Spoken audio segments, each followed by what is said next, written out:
Shalom dan selamat pagi. Bagaimana kabarnya hari ini? Apakah luar biasa?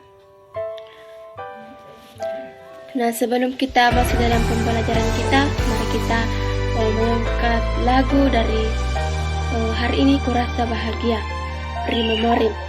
Mari kita satu dalam doa, Free Memory. Nah, materi kita hari ini berjudul tentang dampak dosa. Jika ada yang bawa buku cetak, buka halaman 6, di situ ditulis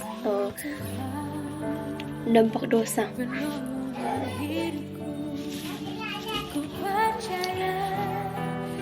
Pada suatu saat Allah memberikan anak kepada Adam dan Hawa.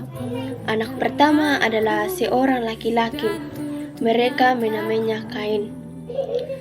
Anak berikutnya juga seorang laki-laki. Mereka menamainya Habil. Nah, di sini adalah gambaran Adam dan Hawa. Mereka berada di sebuah hutan. Di sini ada gambar harimau, jerapah, ada tikus, dan sepertinya ada juga kelinci. Nah, ketika Kain bertumbuh dewasa, dia bekerja sebagai seorang petani. Ia berladang menghasilkan buah-buahan dan sayur-sayuran. Sementara itu, Habil menjadi gembala. Ia memelihara banyak domba. Nah, ini dia. Ini gambaran Kain dan Habil. Suatu hari, Kain dan Habil ada di ladang bersama-sama. Kain berkata dalam hati, "Hari ini aku akan membawa persembahan kepada Allah di atas mezbahku." Jadi, Kain membawa hasil kebunnya. Ia meletakkannya di atas mezbah dan membakarnya bagi Allah. Dan Habil juga sedang membawa persembahan kepada Allah. Habil membawa seekor anak domba peliharaannya dan mempersembahkannya kepada Allah di mezbahnya. Nah, di sini Kain sebagai seorang petani, dia sedang memegang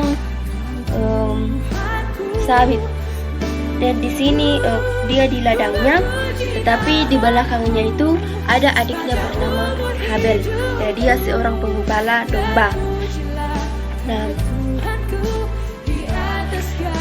ketika Kain mempersembahkan sayur-sayurannya dan buah-buahannya, di sini ada gambar Kain mempersembahkan buah-buahan dan sayur-sayuran ke mezbah atau sebuah tempat api.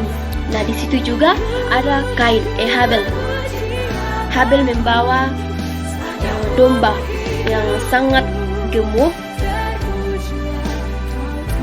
dan mereka mempersembahkannya. Tetapi yang persembahan yang diterima oleh Tuhan yaitu persembahan Habil, karena dia mempersembahkannya secara tulus, sedangkan Kain tidak. Nah, tiba-tiba Kain menjadi marah karena Allah menerima persembahan Habil. Persembahan Kain tidak berkenan bagi Allah. Lalu Kain mendengar suara Allah yang berfirman, "Kain, mengapa engkau marah? Jika engkau berbuat baik, aku akan berkenan kepadamu. Jika tidak, dosa ada di pintu hatimu." Tetapi Kain tidak peduli.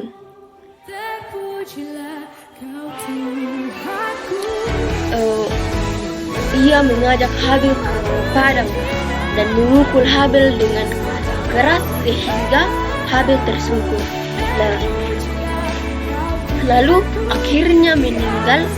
Tiba-tiba suara Allah berseru kepada Kain, "Kain, di manakah adikmu Habil?" Nah, di sini adalah gambaran Kain memukul Habil adiknya.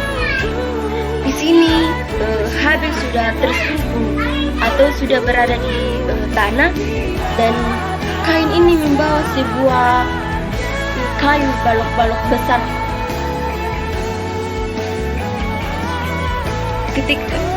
Ketika Kain mendengar suara itu, Kain tidak berani mengatakan apa yang dia lakukannya. Jawabnya, apakah aku harus menjaga adikku? Tetapi Allah mengetahui apa yang telah diperbuat oleh Kain. Allah mengetahui segalanya. Allah berfirman kepada Kain, karena engkau telah melakukan dosa yang besar, ladangmu tidak akan menghasilkan bagimu. Engkau mengembara kemana-mana, jauh dari rumah. Engkau harus mencari makananmu di sana sini. Engkau akan menjadi pengembara. Lalu ketakutan, kata Kain, aku akan jadi apa aku ini? Jika aku pergi mengembara kemana-mana, seseorang akan menemukanku lalu membunuhku.